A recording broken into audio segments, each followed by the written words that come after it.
नमस्कार. आज आपण एका अशा भावनेबद्दल बोलणार आहोत जी आपल्या सगळ्यांच्याच परिचयाची आहे, पण तिच्या मुळाशी आपण क्वचितच जातो. ती भावना आहे राग. चला, आज या रागाकडे फक्त एक भावना म्हणून नाही, तर आयुर्वेदाच्या प्राचीन दृष्टिकोनातून पाहूया. कधी असा अनुभव आलाय का की राग आल्यावर असं वाटतं जणू काही अंगाचा भडकाच उडालाय? आतून एक आग लागल्यासारखी वाटते, नाही का? बरं, ही फक्त एक म्हणण्यापुरती गोष्ट नाहीये. आयुर्वेदानुसार यामागे एक ठोस शास्त्रीय कारण आहे. चला, तेच समजून घेऊया. आयुर्वेदात ना वेग नावाची एक संकल्पना आहे, म्हणजे शरीरातून येणारे नैसर्गिक आवेग.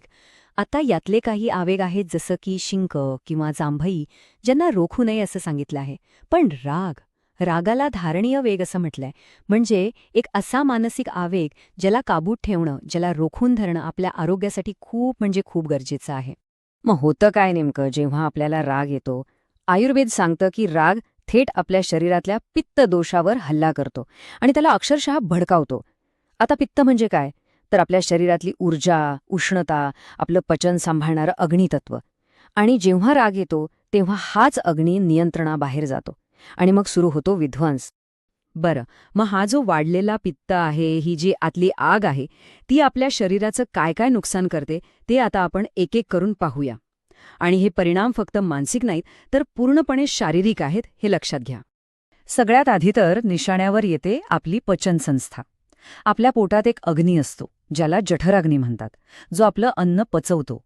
पण रागाच्या उष्णतेमुळे हा जठराग्नी बिघडतो. आणि मग काय? अपचन, ॲसिडिटी म्हणजेच आम्लपित्त, छातीत जळजळ या सगळ्या तक्रारी सुरू होतात. म्हणजे पुढच्या वेळी जेवताना राग आलाच तर लक्षात ठेवा, त्याचा परिणाम थेट पोटावर होतोय. फक्त पोटच नाही, तर आपलं हृदय आणि रक्ताभिसरण संस्था सुद्धा धोक्यात येते. विचार करा, जेव्हा खूप राग येतो तेव्हा काय होतं? हृदयाची धडधड वाढते, रक्तप्रवाह एकदम वेगवान होतो, ज्यामुळे ब्लड प्रेशर वाढतं. आणि ही सवय जर कायम राहिली तर विचार करा, हृदयावर किती ताण येत असेल. हे म्हणजे भविष्यातल्या मोठ्या आजारांना आपणहून दिलेलं आमंत्रणच आहे. ही जी आतली आग आहे ना, ती कुठून तरी बाहेर पडायचा प्रयत्न करते आणि मग ती दिसते आपल्या त्वचेवर. त्वचेला खाज सुटणं, लाल पुरळ येणं किंवा उष्णतेमुळे होणारे इतर त्रास. आणि हो, मन जर इतकं अशांत असेल तर झोप कशी लागणार, बरोबर? मग सुरू होतो निद्रानाशाचा त्रास. आणि झोपच पूर्ण झाली नाही की दुसऱ्या दिवसाची सगळी ऊर्जाच संपून जाते. ही आग इतकी वाईट आहे की ती फक्त शरीर नाही, तर आपली इंद्रिय आणि बुद्धीलाही सोडत नाही. बघा, रागात डोळे कसे लाल होतात, जळजळायला लागतात. हे जर सतत होत राहिलं तर दृष्टीवरही परिणाम होऊ शकतो. आणि सगळ्यात महत्त्वाचं, आपली स्मरणशक्ती, जिला आयुर्वेद स्मृती म्हणतं, आणि योग्य अयोग्य ठरवण्याची क्षमता म्हणजे धृती, या दोन्ही गोष्टी कमजोर पडतात. आत्तापर्यंत आपण शरीरावर होणारे परिणाम बघितले, पण रागाचा खरा खेळ तर मनाच्या पातळीवर चालतो. चला, आता जरा मनाच्या आत डुकावून पाहूया आणि बघूया की राग आपल्या विचार करण्याच्या क्षमतेचं काय करतो. आयुर्वेदानुसार आपलं मन 3 गुणांनी बनलेलं आहे: सत्व, रज आणि तम. सत्व म्हणजे काय? तर एकदम शांत, स्थिर, स्पष्ट अवस्था. रज म्हणजे चंचलता, अस्वस्थता. आणि तम म्हणजे आळस, जडपणा, गोंधळ. एका निरोगी मनासाठी सत्वगुण जास्त असणं खूप महत्वाचं आहे. आता इथे बघा, फरक किती स्पष्ट दिसतोय. एका बाजूला आहे सत्वगुण असलेलं शांत मन, जिथे विचार स्पष्ट आहेत, निर्णय योग्य आहेत. आणि दुसऱ्या बाजूला आहे रागाने भडकलेलं मन, जिथे रज आणि तमगुणांचं राज्य आहे. राग म्हणजे रजगुणाचा स्फोटच.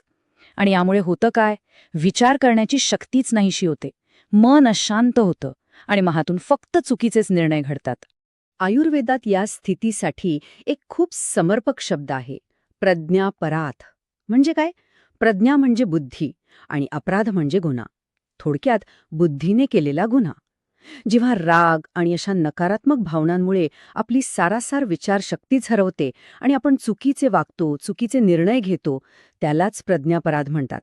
आणि आयुर्वेद म्हणतं की हेच सगळ्या रोगांचं मूळ कारण आहे. हे वाक्य बघा, किती भेदक आहे.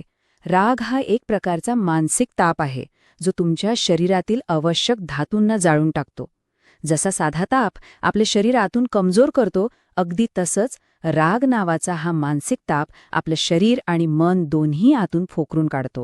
ठीक आहे, हे सगळं ऐकून कदाचित भीती वाटेल की ही आतली आग इतकी विनाशकारी आहे, पण घाबरण्याचं कारण नाही. कारण चांगली गोष्ट ही आहे की आयुर्वेदाने या आगीला शांत करण्याचे खूप सोपे आणि प्रभावी उपायही सांगितले आहेत. चला तर मग बघूया ते उपाय कोणते आहेत. हे 4 सोपे उपाय आहेत जे आपण सहज करू शकतो. पहिला म्हणजे आपला आहार, त्याला शीतल ठेवा. म्हणजे आहारात दूध, तूप, गुलकंद अशा थंड गोष्टी वाढवा आणि मसालेदार, आंबट पदार्थ कमी करा. दुसरं अभ्यंग, म्हणजे डोक्याला आणि तळपायांना तेलानं मालिश करणं. याने मन खूप शांत होतं. तिसरं प्राणायाम, शीतली किंवा भ्रामरी सारखे श्वासाचे व्यायाम शरीरातली अतिरिक्त उष्णता बाहेर काढतात. आणि चौथं आणि सगळ्यात महत्त्वाचं आचार रसायन, म्हणजे आपली जीवनशैली, चांगली संगत, सकारात्मक विचार करणं आणि इतरांना माफ करायला शिकणं. तर आपण रागाची कारणं पाहिली, त्याचे शरीरावर आणि मनावर होणारे परिणाम पाहिले आणि त्यावरचे उपायही समजून घेतले. पण या सगळ्याचा सार काय आहे? सगळ्यात महत्वाचं काय आहे? आयुर्वेद अगदी स्पष्टपणे सांगतं, रागाच्या या अग्नीवरचं सगळ्यात प्रभावी अंतिम औषध जर कोणतं असेल तर ते आहे शांतता. बाकीचे उपाय वरवरची मलमपट्टी करतील, पण मनाची शांतता टिकवून ठेवणं हाच यावरचा खरा आणि कायमस्वरूपी उपाय आहे. हीच आपल्या निरोगी आयुष्याची गुरुकिल्ली आहे. तर मग आता एक प्रश्न स्वतःला विचारायला हवा. आपल्या आरोग्यासाठी सर्वोत्तम औषध कोणतं? रागाचा तो अग्नी जो आतून सगळं काही जाळून खाक करतो, की शांततेचं ते शीतल पाणी जे आपल्या जीवनाला नवसंजीवनी देतं? निवड पूर्णपणे आपल्या हातात आहे.